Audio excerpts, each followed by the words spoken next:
Navigating ADHD can be a full time job for folks who are aware they have the diagnosis and for folks who haven't yet received a diagnosis. It can be time consuming and it can affect every instance and every domain of life. So, I've invited here today a really incredible colleague named Alex who practices in the UK.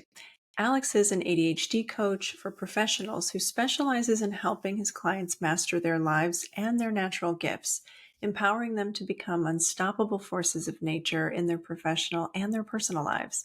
Through creating personalized strategies and unwavering support, Alex's clients transform their lives, harness their strengths, and conquer any obstacles in their way. I've been so eager to speak to Alex about how he helps people address ADHD and how ADHD plays a role in sex and relationships.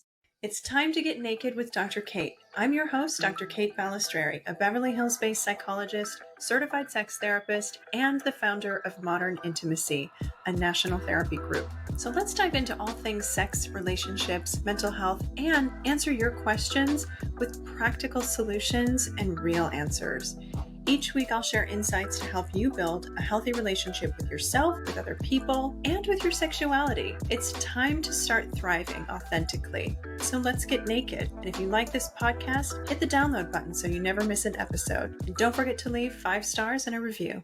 Alex, thanks so much for joining me today. I've been really excited to chat with you about ADHD because you have some of the best content for ADHD out there on TikTok and Instagram. Specifically, all of the music that I don't know, do you create it or do you find it to help people with ADHD sort of stay focused and stimulated at the same time? So I used to play the guitar when I was younger, and being around sort of my Middle Eastern heritage and kind of my father's kind of European, I've always been around music. And I was late diagnosed, so I wasn't really familiar why I always loved listening to music and why it would always help me just get into the zone, especially when it came to studying, especially, I guess in America you call it high school. So in high school, I would be listening to like classical music or electronic music, and I would just be able to study for hours. With regards to TikTok and stuff, I'm just finding the music, or like you did, I get people actually recommending songs or like recommending music. So some of it either just my own research, just like going through finding songs that I like and like, yes, this hits a note, this hits a piece of resonance for me. And some of it's just like beautiful people with synchronicities like, hi, I have a wonderful gift for you. I'm like, I shall take that gift. Thank you very much. Yeah. So you were late diagnosed with ADHD. Yeah. What were some of the things that you were experiencing in life that made you get curious and get a diagnosis? So I was actually diagnosed when I was working at a health clinic. This was in, 2019, so not that long ago. And there was a neuroscientist who'd come over to work with our clinic. And he was like, listen, we're going to do some brain mapping. We'll see how your brain looks and all of that. And him and I had a private conversation the evening before. And he just looks at me with this like cheeky little set. He goes, I know exactly what your brain map's going to look like. I'm like, so, you're going to tell me? He's like, nope. I'm like, asshole, excuse me. Don't just leave me hanging here. This is like the worst thing for someone with ADHD, because then you're just like going, like, what does that mean? And after sort of the test, he just looks at me and goes, just gives me this wink. I'm like, oh, you cheeky git. Oh, you cheeky bastard. Oh, okay. I see you. I see you now. But then after I sort of got the diagnosis, everything in my life started to make sense. For the first 6 months, a year, I kind of rejected the diagnosis because when I was in high school or boarding school, having ADHD was you were given like extra time for exams and stuff. And that, to me, especially everyone at the school, was like, no, you're an idiot. Like, you're stupid if you have to have the extra time. Why can't you perform normally? So for me, I kind of rejected it. I was like, no, I'm okay, I'm fine. I've been able to function normally in the world. Complete lie, which I conveniently told myself very, very well. And then I started doing a lot more fantastic at convincing myself about things. So then I started researching sort of towards the end of 2019. I was like, actually, you know what, let me take this a bit more seriously. And then I started noticing how it affected me at school and my rejection of authority, especially with teachers who I didn't have respect for and who didn't give respect. So I would clash majorly with people who would try to impose their will upon me. And with ADHD, you have this sense of justice. And I'm like, no, this isn't right. Like, this isn't the way it should be done. And especially with the way they were teaching, it was very uniform. I was like, I don't work that way. I can't learn this way. I remember telling most of my teachers, I'm like, cool, you can do this. I'll get straight A's. Like, don't worry. I was very cocky. I'm not going to lie. But I did back it up. I did get straight A's. But I was just like, I'm going to do this my way. And you can do it your way in class, but this is the way that I learn and this is the way that I do things. And then I started realizing how that impacted me throughout the rest of my life. Yeah. So, how is the way that you would learn that was different from how teachers typically would educate you? So for me, the way the teachers would do it is very monotonous, very plain, very kind of like regular ways of teaching. And for me, I was like, I work best with colors, with visuals, with writing stuff down, but also in blocks, but also creating what I call my own critical systems way of thinking about things. How does everything relate to each other so I can understand it and build a full picture? Mm-hmm. And that's kind of how I've always viewed life. Everything's always very interconnected, whether that's languages, whether that's history, whatever subject. I'm like, okay, well, how does it connect to the wider specs of things? And then when I could do that, it was just like a light bulb went ding, and then I understood it, and everything else became super, super easy. It was just like everything just flowed like water. Interesting. It's just like your brain really picked up on just different kinds of information, different presentations of it that were, what I'm hearing, more nonlinear and more stimulating. Yeah, very much so. And that's the kind of the way the ADHD brain works. It needs novelty, it needs stimulation, it needs innovation. It also needs fun. Like I made it fun for myself to learn. In school and class, it was very, very boring. It was very monotonous. I just didn't enjoy it. I had a few teachers who I enjoyed because they made the classes fun. Mm-hmm. But even then, I would still teach myself the majority of the syllabus. I was like, okay, well, this is the way that I learn. Yes, we're doing it in class for everyone else, but this is the way that I like doing it, and that's the way I retain the information even after the exams. Whereas Mm-hmm. everyone would like learn it, and as soon as exams are done, like etchy sketch, everything's empty afterwards. So true. Yeah, unfortunately, yeah. Yeah. So in your work, you do your career, if I remember right, you're a dietitian, right? Or a nutritionist? So I'm a nutritionist, I'm a herbalist, I'm a naturopath. I Yeah. also have a certification in neurology. I'm a Yeah. flow and performance coach, and I'm currently doing a epigenetics coaching as well. Wow. Um, so I've used all of that with a mind, body, spirit way of Hmm. looking at things. So how your mind works with the body, how it works with the spirit. So you're looking at aspects of trauma, relationships with yourself, with Hmm. others, sexual, non-sexual, and how it all impacts who you are and why you are the way you are. And then I work with my clients sort of on that note. Obviously, each one goes to a different level because everyone's different, but I very Sure. much tailor it to that specific individual. Yeah, and you've been doing a lot more ADHD coaching in that, right? If I understand Yeah, from your content. yeah, very much so, very much so. And I find birds of a feather flock together. So it's like, all my best friends are ADHD. Some of them are ADHD, so autism and ADHD. And Mhm. we've all kind of connected on that route. And it makes it very easy for me to then connect with other people like that because I've Right. been through your experience. I know exactly what it's like. And I find a lot of it is actually space holding and being able to listen and be present for them Hmm. and be like, hey, dude, I understand. Like, I've been through this. Yeah. Right, I understand this. And now, once you hold the space, then you can start putting things into place to help them move forwards. And Hmm. very much like one for me, it's one thing at a time. It's not like multiple things at a time because then again for ADHD, too overwhelming, too overstimulating, and then you get paralysis analysis and then task paralysis. Like, oh, I don't know where to start, I don't know what to do, and then you Yeah. just freeze up and you do nothing, Yeah. and you feel like a failure. Like, oh, I can't do this. Why am I so rubbish at this? And it kind of just Mhm. compounds how you feel. And for Yeah. me, I want a complete mitigation of that. I see. I feel so seen and so attacked right now at the same time. It's very loud. No, but it's so true, right? I mean, folks with ADHD brains, I mean, there's just a very different way of holding information, processing it, making sense of it, and it can really quickly elevate and escalate anxiety to that point of decision paralysis, and then the guilt and the shame that come with that of like, oh gosh, I did none of the things that were on my list, and I didn't make a decision, and now I'm stuck, and even further behind. It can just really galvanize a lot of I'll say this Sisyphean endeavor of like you just feel like you're constantly running uphill and the rock is getting harder, and that can be a really tricky place for people to get themselves unwound from, especially because it's hard to ask for support when you're feeling like shit, I should really know how to do this already, right? Yeah, it's like, hey, I'm in my late 20s or my late 30s or 40s. Like, I should be able to do this. I'm like, trust me, buddy. If Yeah. you ask everyone and they answer honestly, everyone's like, we're still figuring it out. Like, if anyone's like, I've got it figured out, I'm like, stop lying to yourself and stop lying to me. Like, we're all Yeah. figuring it out. There's no need to pretend. So Mm. ones of us have certain things slightly more figured out. Yes, we don't have it all figured out. But for me, Mhm. it's all about sharing the knowledge and also empowering you to understand how you work. And that's for me Mhm. the most rewarding aspect of what I do is I help to empower people and to help them understand how they work and to put those things Mhm. in place. And Mhm. then it sticks.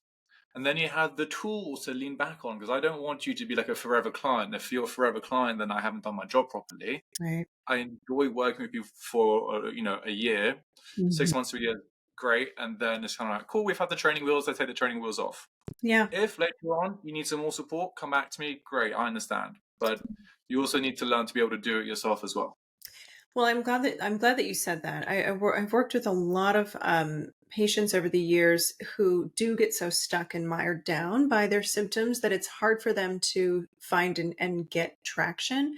And sometimes what I hear is sort of a desire for the treatment team to be the solution finders, and because folks can feel so stuck, it's easy to be like, I have no accountability.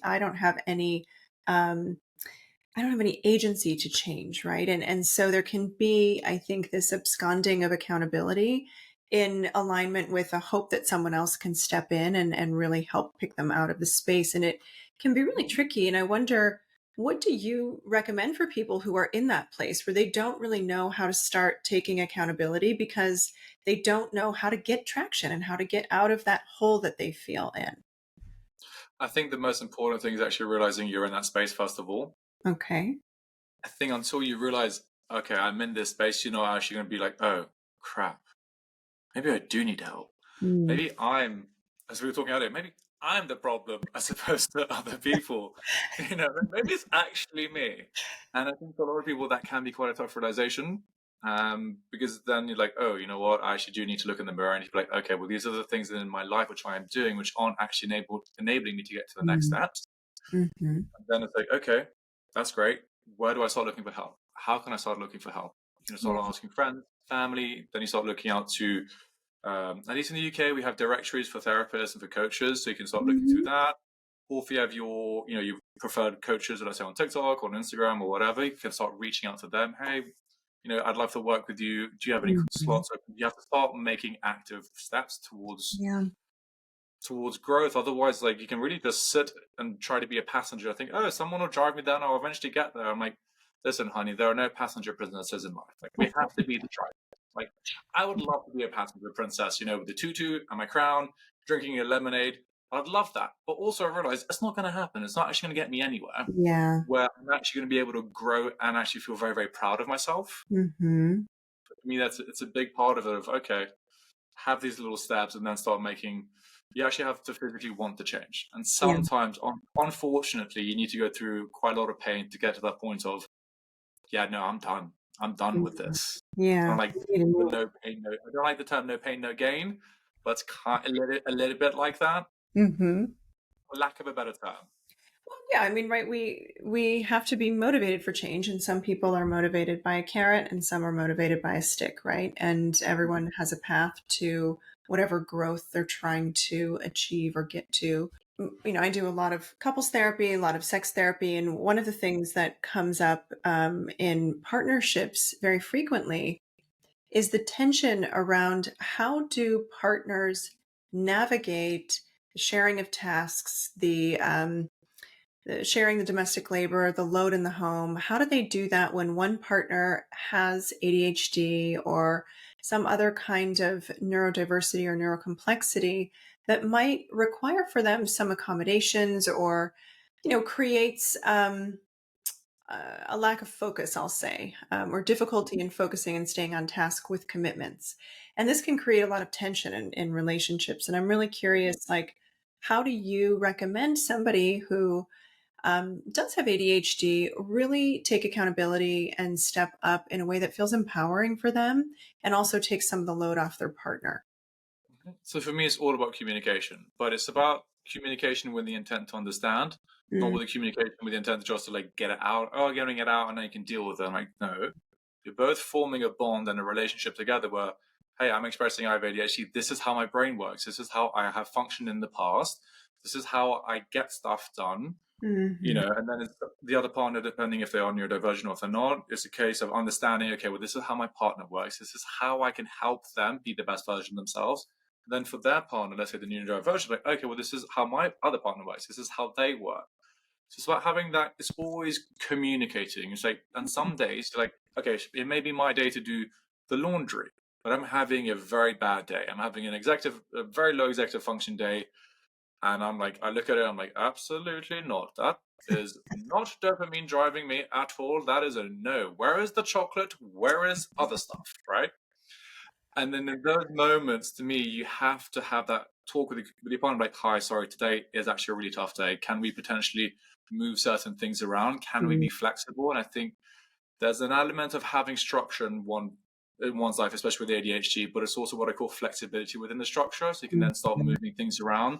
So then when you do have that better days, you can then do all the tasks. So it's about learning how to navigate each other's rhythm, because everyone's rhythm is going to be slightly different. Mhm. And certain tasks, especially if they're tasks which you don't enjoy doing, Mhm. they will require a bit more willpower, a bit more motivation. And in those moments, either you have that, there's two options for me. You have the conversation of, hi, I'm not doing well. Can we kind of have a chat about this? How do we move through this together? Mhm. Mhm. The other part is, okay, am I actually just really making myself low about this? Like, I really don't want to do it. You get into this sort of, I don't want to do it. I'm not doing it. Nope, don't want to do it. You have this constant chat and you kind of just, I call it the whirlpool of doom, just go down and down and down and down. Mhm. And this is where I start implementing sort of kind of like my rule of three, my breath work, my music, and my gamification. So if I Mhm. put on the music, for me, it cuts that voice out. For me, I put on it's techno. If I need to get my brain quiet, Mhm. it's techno or like hard techno, because then my brain just goes, "Whoop." And Mhm. then I don't even give myself a moment to doubt myself. I will just get up and do it. It's one of those things whereby I can immediately be like, oh, I have to do this. Ooh, game, okay, I can go do this, and now that's done. For me, that's a little tick of dopamine. Mm. But then if I'm struggling a little bit, I'll do the breath work. So as soon as I put on the music, I usually put my left hand over my heart and my right hand over my belly. I Mhm. do my breathing until my nervous system gets to a state of calmness. And then when it's calm, I can then action. If I'm trying to action in a state of hyperarousal, hyperactivation, it's not going to happen. I'm going to find Mhm. all the excuses not to do it. I'm going to moan about it. I'm going to bitch about it. I'm going to be a salty little shit about it. I'm not even going to lie. I know what I'm like. So I do that work to just get myself to a state of, okay, I'm good. And then I can go and do it. I don't even second guess it. I just get up and do it. And I find actually, when I do that, Mhm. it actually becomes really easy to get into a state of flow. I'm going to say, okay, cool, I'm going to go do this. Mhm. And there's no difficulty. The only difficulty is remembering and doing those three things. Mm. Well, I think that that is the biggest hiccup for a lot of folks is getting started and sort of remembering the commitments that they've made to their own process. But sidebar, I think that you have like a total merch opportunity here to make t-shirts that say salty little shit. Like this I literally want that t-shirt so bad. Okay, I'll look into making it. Okay. I think that would create just so much levity, especially in partnerships where it's like, if I'm wearing my salty little shit t-shirt today, you know Yeah. what's going on, right? You know the mood. You know, Exactly. yeah, my brain is not having it. I No. love this idea. But no, I think like that can be the hardest part, right? Is for a lot of Yeah. folks, they get stuck even before they're able to enact the Yeah. steps that they have said, here's how I can be accountable, here's how I can support myself, here are the ways that I can ask for help. Like they get mired in sort of the functional freeze of it all. Mhm. And what do you recommend for folks who do get stuck in that place and can't enact or are having a hard time getting to that point where they can regulate themselves and gamify and give themselves all the strategies that you've named? So there are a few ways. It depends if you're in what I call the ADHD sit pits. If you're sitting down and you're suddenly like, I'm doing nothing today but scrolling. We all have those days, and it happens. I know the ADHD sit pit very well. It's one of my best friends. What I do is I kind of just realize exactly what I'm doing. For me, it's about bringing awareness to the present moment as opposed to avoiding what's happening. So it's very Mm, much about that mindfulness aspect of, oh, I'm actually avoiding this. And it's Mhm. something over the course of my life I've been very, very good at doing. I'm very good at intellectualizing my thoughts and my feelings. So instead, Mhm. I will cut that and I will just come to the present moment. I'll put down my phone or do whatever. Instead of, let's say, lying down on my couch, I will shift position, which then starts shifting the energy just a little bit, and then I will start Mhm. playing the music. And then for Mhm. me, music for me for me personally, is a massive activation of, okay, Yeah. cool. Now my brain can kind of be quiet. It also depends on how far down, the freeze, the fawn, or the fight aspect you are. For me, I kind of have to build myself up out of it. So Mhm. Mhm. for me, I kind of build, freeze, fawn, freeze, and as soon as I get into fight, then I can start doing things. Then I can start moving. I can do some movement. I can do some dancing, some shaking, Mhm. some tapping whilst doing it, or I go for a walk. Or Mhm. my other favorite thing is I go to the gym. I get the energy out. Because if for Mhm. me the energy is stagnant, as many ancient traditions have said, like you have to move your chi, you have to move your energy. If your energy is stagnant, you have to do movement to let it shoot, to move it up, to Mhm. break it up.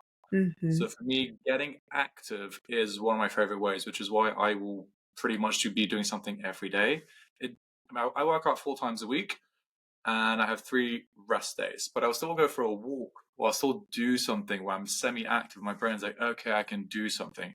If Mhm. I'm too inactive for too long, that's when I get into a slump. That's when I Mhm. get into a rut. And that's why I just feel my body just being very constricted, Mhm. very like, and I don't want to do anything. I don't want to socialize. I don't want to see people because I feel embarrassed. I feel shame. I feel guilt. I'm like, oh my God, I'm doing this again. I thought I wouldn't do this. And Mhm. so I mitigate that by doing movement, by getting into nature, and by listening to music. I find if you can do those 3 things at least, it change for me. And also they're great because they're free. Yeah. True, true. They are Like free. you don't have to pay for them. Yeah. And a lot of people are like, oh, I can't afford to do this. I can't afford to do that. I'm like, you can afford to go for a walk. You can afford to go to the park or go into the forest or Mm. whatever. You can Mhm. listen to some music, whether it's on YouTube or your iTunes or your Spotify, whatever thing you use. Mhm. You can do those things. Yeah. And therefore, for me, there is almost like the excuses start dropping out, and you're like, yeah, no, I see what I'm doing. I'm going down that road. I want to be going down the other road. Yeah. I make the active choices to go down that road instead. It's a Uh, choice. At the end of the day, for me, it becomes a choice. It is. It is a choice, and I think that there are also a lot of benefits to prescribing the symptoms. So, with that, what did you call it? Sit bit The sit pit. or the sit pit? Yeah, I think Yeah, I call it the rot, and yeah. Yeah.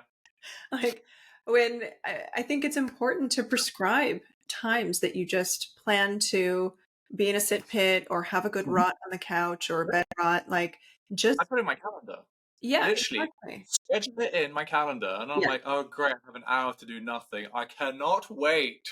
Yes. I think it's Great. important. I think it's important to do that, especially because when we get in a place of denying those needs or denying that space, I don't know about you, but a lot of folks I work with who have ADHD get really resistant and sort of oppositional to the demand on their time, and it Mhm. can increase the sit pit or the rot or the what the pathological demand avoidance as it's called, Mhm. right? If I have something I have to do, then I don't want to do it, and it just creates more of that tension, which can amplify the freeze. 100%. It very much reminds me of what was his name, Jiddu Krishnamurti used to say. It's like, listen, all these type of things create conflict inside of yourself, and when you're in a state of conflict, you aren't in a state of flow. You aren't able to do things from a space of purity and for Mhm, yourself. So mhm, you're always battling, and then you're basically more just doing this, butting your heads again and again and again and again. mhm, So I think people for ADHD, like we work very differently. Like we can do probably a week's worth of work in the space of a day, or two mhm. days. I know in the past when I used to work in finance, like people give me a task. This is a 2 week task. I'm like, oh, I'm finished in 3 days. How? Oh, because I'm hyper focused and I just wanted to get it done. Yeah, yeah. So you have to understand, and this is where it's like you have to understand the way you work and how you work, and it Mhm, all ties into it. It's just for me, it's when you're getting to those spaces for too long, and then it becomes like has a negative yeah. impact upon your life. That's when you start need to move, and that's when you start doing things. Mhm, But I think, like, yeah, scheduling in times. Like I literally schedule in when I have my lunch. Mm. like when I go for a walk or when I do my meditation. Why? Because it will snap me out of getting Mhm. out of a rut, or if I'm going too far down, let's say a hyperfocus lane, I'm like, okay, I now know I need to pee, and I've been needing to pee for like the last 2-3 hours, but I've Mhm. held it in. I'm like, oh, this is bad. I can feel it, but no, I need to finish. So at times, I have in the past, I've scheduled in loo breaks just to break it up. Uh-huh. Good, good. Well, let's talk about ADHD in the bedroom in Yeah. the research that you've been doing. As a nice segue, huh?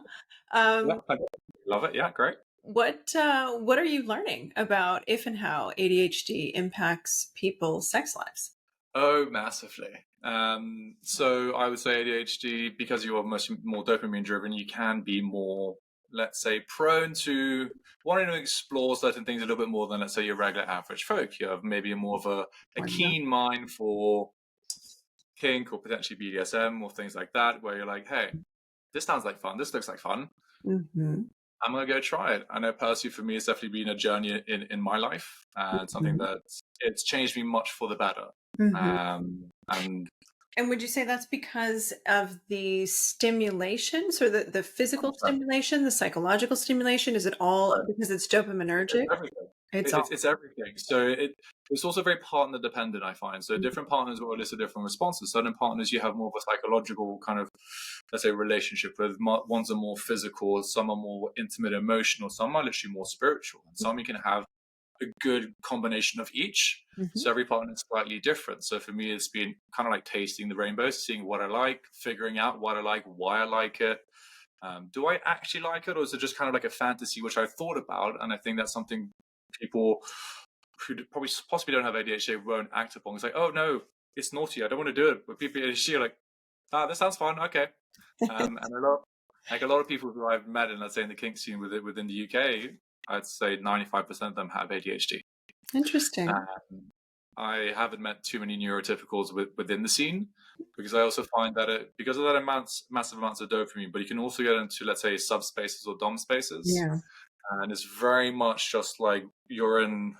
It It's a could be a trap. storm, and you're just calm. You're in a state of pure calm and pure flow, and there's no voices. You're just in tune with your partner, and that allows you to build a beautiful connection and a beautiful experience. So depending on if you're the sub or the dom, you can create these beautiful experiences together, depending on obviously what you want to experience. And then sometimes in the scene, you decide to change the flow because you can feel the energy. If you're really in tune with your partner, and I find people with ADHD are much more sensitive to energy and to people and that kind of flow. So you can literally start feeling these shifting, and you just shift with it. So let's say you've been doing a impact scene, then Mhm. shifting more maybe into a bit more sensuality, and maybe started off with sensuality, and then you want to go more into tantric, and then you very much just learn to weave and flow with it. And I find people with ADHD have an easier time than to just naturally flow with it, Mm. as opposed to having to rigidly stick with a structure.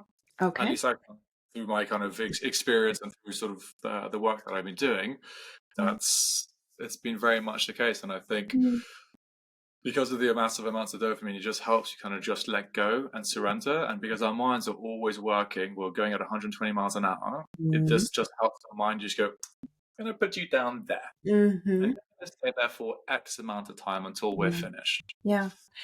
I so appreciate you sharing your journey with kink and BDSM and ADHD. I think it's something I hear a lot with the clients that I work with, and it often I think people have a lot of misconceptions about kink and BDSM to begin with, right? It's quote unquote taboo. It's all the things, but when we really look at the diversity of sexuality that people have just inherently in terms of their interests, it's actually not that uncommon. I think we just have been given a lot of prescription about what is and is not, tolerated sexually in Yep. our Western cultures. But a lot of folks who experience neurodiversity can really align with things that are subversive and also these really stimulating Mhm. aspects of kink and BDSM play because it does give them that dopaminergic boost, and that can happen for neurotypical people too.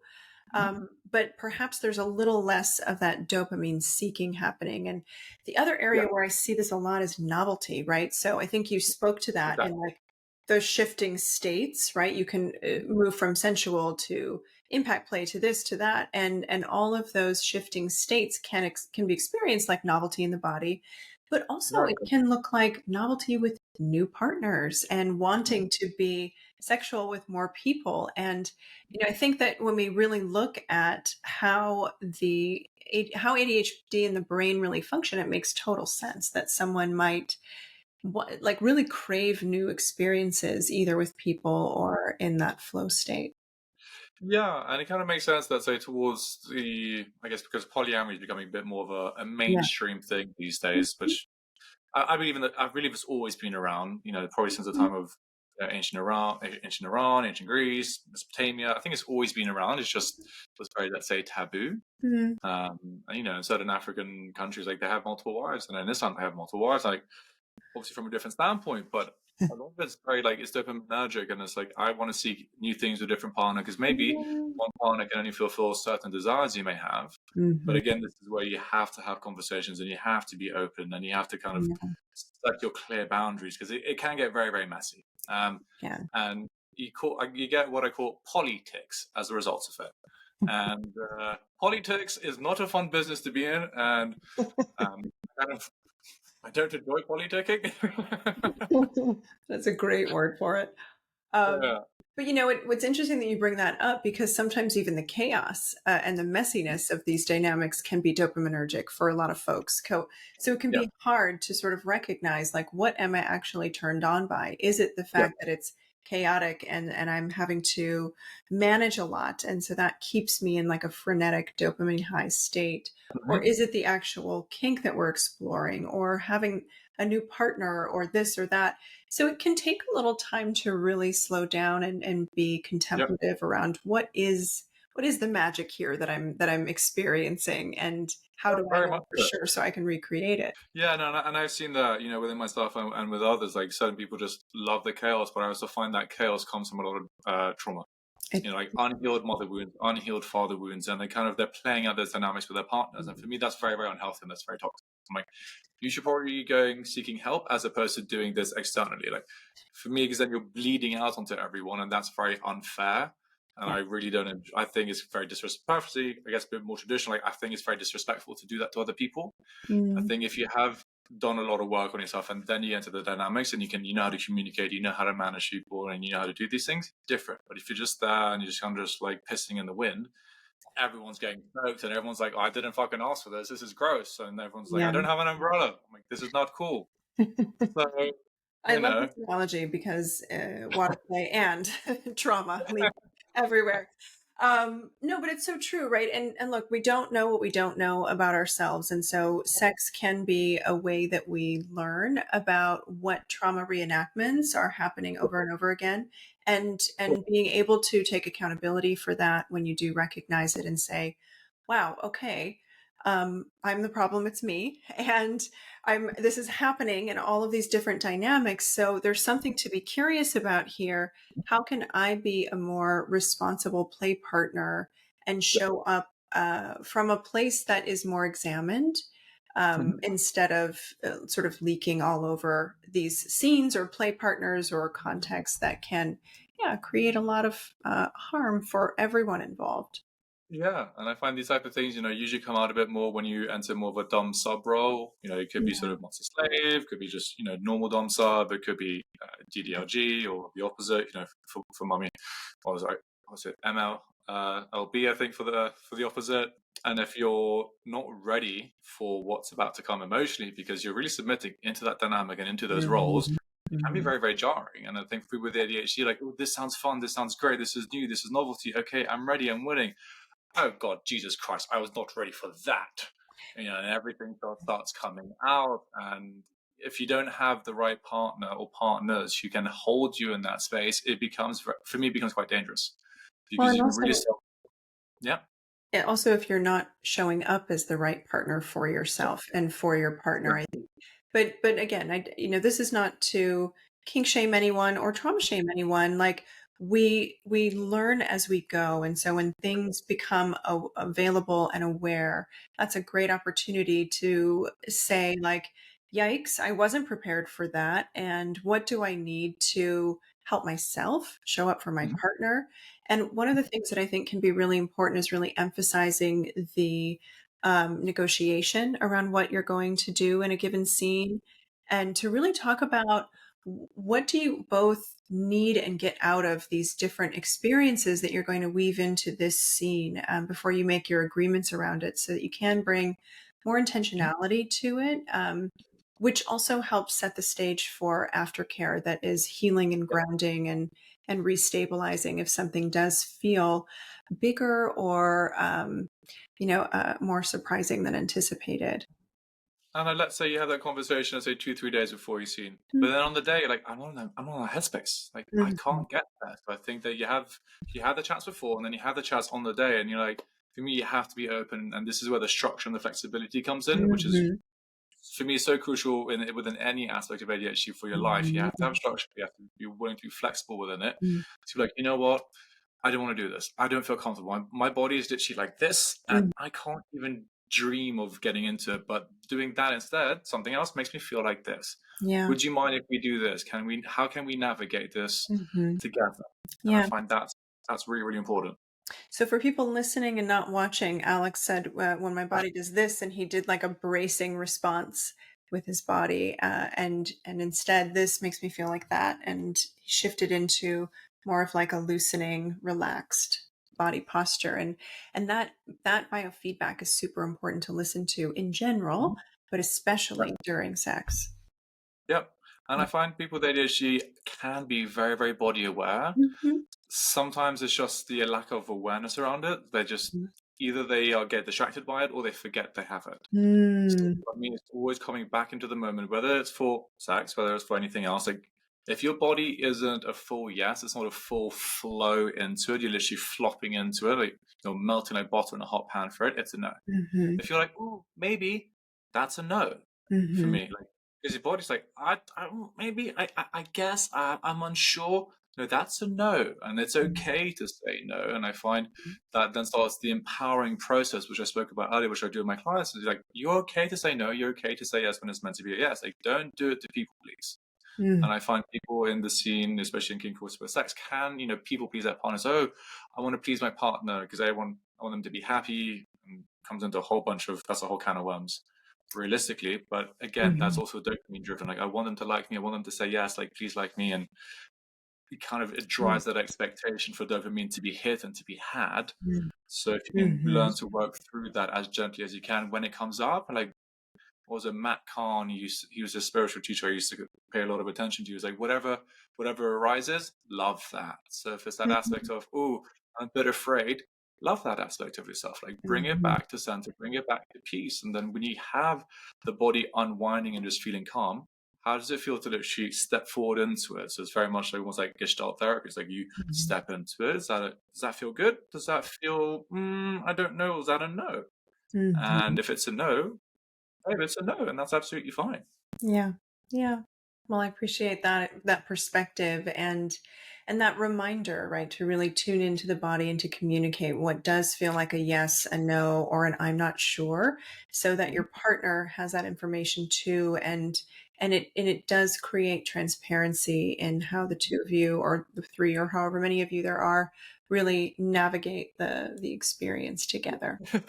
Yeah, but then it also allows you if you are very in tune with your body, you can then start seeing, okay, I can see my partner actually. We said yes, but now Mhm. that I can see the body tensing up, I can Yeah. allow it to actually get into the state of, ooh, now I know what to do to kind of help them relax and help them step Mhm. back. But Yeah. yeah, Amazing.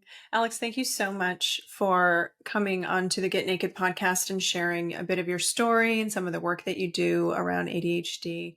Where can folks find you if they want to work with you or learn more, especially if they want to download your amazing playlists? Oh my God, they're so good. thank you very much. So you can find me on TikTok. It's at Healthy Pillars. On Instagram, it's at Healthy_Pillars, and my website is www.healthypillars.com. If you want to find my playlists, they're in the link in my bios in both my Instagram and TikTok profiles. Amazing. Thank you so much. And thanks everyone for listening. I hope this episode was something that generated a lot of new insight for you. If you're someone who does have ADHD, thinks you might have ADHD, or loves someone who has ADHD. We'll see you next time. Thank you for listening to Get Naked with Dr. Kate. You can follow me on Instagram and TikTok at Dr. Kate Balestrieri and on YouTube at Modern Intimacy. If you have questions you want answered on the podcast, feel free to email me at question@getnakedpodcast.com. Our Modern Intimacy team is here to help you and to provide you with support. Feel free to schedule a free 30-minute consultation at the link in our show notes. And don't forget to join our newsletter for insights, surveys, and articles sent directly to your inbox. You can sign up at modernintimacy.com/newsletter. New episodes drop every Tuesday. I'll see you next week. Disclaimer, this podcast is not a substitute for therapy and does not constitute a professional relationship with me, Dr. Kate, or with Modern Intimacy. This podcast is for education and entertainment purposes only.